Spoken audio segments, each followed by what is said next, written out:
Hello and welcome back to Academic Talk, the podcast where we explore interesting topics using simple and clear English.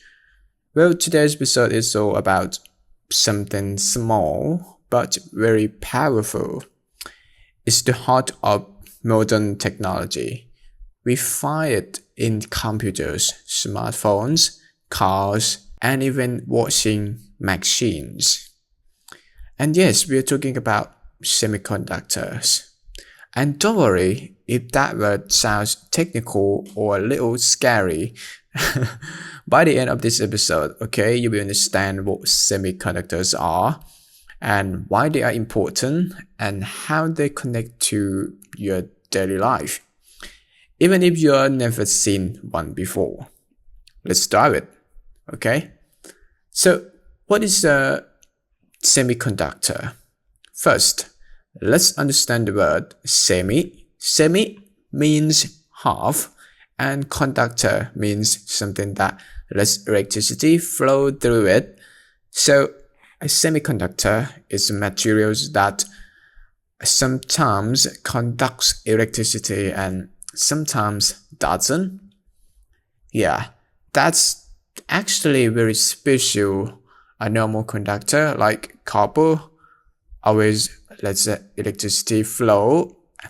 An insulator like rubber never lets an electricity flow. But a semiconductor can do both. It can switch on or off. And that's why it's perfect for building tiny switches.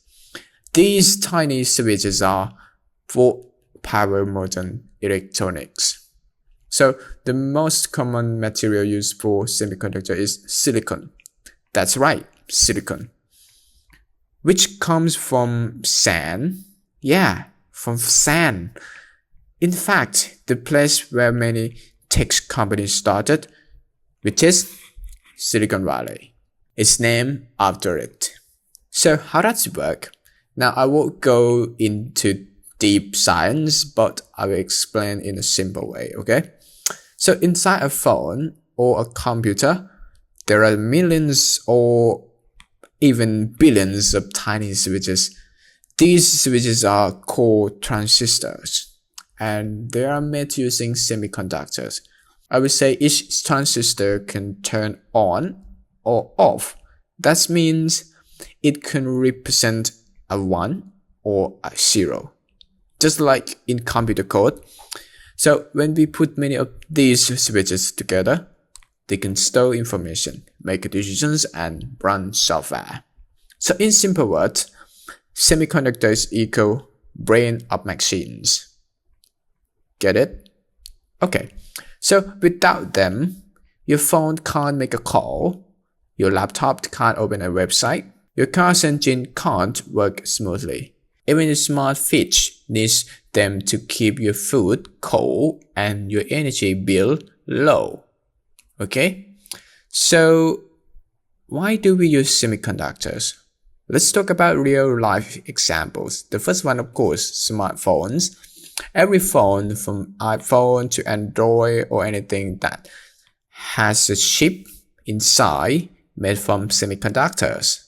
Things like that. The second is laptops and tablets. The processor, memory, and even the skin need semiconductors to function. Yeah. The third is cars.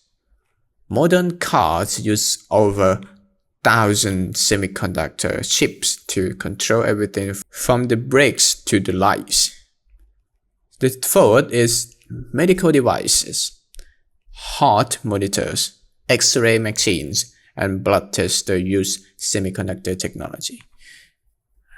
And yeah, things like that. And yeah, basically, if something uses electricity and is smart, it probably has semiconductors inside. So why are semiconductors so important? Of course, semiconductors are more than just parts. They are the reason why we live in the digital world, and they make it possible to connect with others through the internet and work and study from home like play video games or stream movies or use smart tools in hospitals and factories. But it's not just about convenience. Semiconductors also affect the economy, security, and global power. Let me explain. So, making semiconductors is one of the hardest and most advanced things humans can do. The process takes place in super clean energies called fabs. These factories must be cleaner than hospitals because even a tiny dust particle can ruin a chip. Yeah, I said like that. And the machines used to build chips are very expensive. Some of them cost over $100 million. That's why only a few companies in the world can do it well. These include TSMC from Taiwan, Samsung from South Korea, Intel from the United States. So because so few companies can make high quality chips, these companies are very powerful and very important to world economic. And yeah, here's something interesting. In the past few years, semiconductors have become a political issue. Why? Because country depends on them. If there is a chip shortage, it slows down car factories, phone production, and even national security. That's why big countries like the US, China, and members of the EU are investing billions of dollars to build more chip factories. For example, the US passed the CHIPS Act to bring more semiconductor production home, and China wants to build its own chips to reduce dependence on other countries, and Europe is also creating chip strategies to avoid future shortages. So you might not see this in your daily life, but the global chip war affect everyone. Okay? From workers to students to business owners. And what's about the future of semiconductors?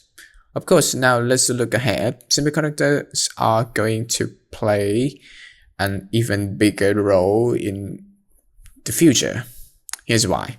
The first one, AI or artificial intelligence. AI system needs powerful chips to learn and make decisions. The second thing is 5G and 6G. New internet networks needs better chips for faster speed. The third one is electric vehicles, as we mentioned in the previous episode, and self-driving cars. These cars need advanced chips to think and react like a human driver. Okay? The last one is smart cities. Traffic lights, power systems, and even trash bills will use chips to talk to each other. Okay? So even though we don't always see them, semiconductors are becoming invisible engine of the future. That's the semiconductors for today, for this episode. So, okay, that's it for semiconductors. Yeah, it's about technical topics, okay? But you should know about this because it's very powerful, okay? And yeah, let's finish with 3 useful words from today's episode. The first one is chip. C-H-I-P, chip. It's a small piece of semiconductor that acts like the brain of a machine. For example, my phone has a powerful chip inside that runs all the apps. Okay? Things like that. And the second thing is transistor. Transistor is a tiny switch made from a semiconductor that can turn on or off. For example, a computer chip contains millions of transistors. The third one, silicon. Silicon is the natural material used to make semiconductors. Basically, yeah. For example, most chips are made from silicon, which comes from sand. Sand, yeah. And yeah, I would say next time you use your phone, open your laptop, or start your car, remember that somewhere inside is a tiny chip working hard for you. That is semiconductors. Semiconductors are small, silent, and invisible, but they power our digital world. Without them, modern life would stop. And as we move into the future, they will continue to shape how we live, work, and connect with each other. So that's it for today, and thanks again for joining me here at Academic Talk. So if you enjoyed this episode, don't forget to follow and share or leave a review. And yeah, until next time, keep learning, stay curious. Bye for now.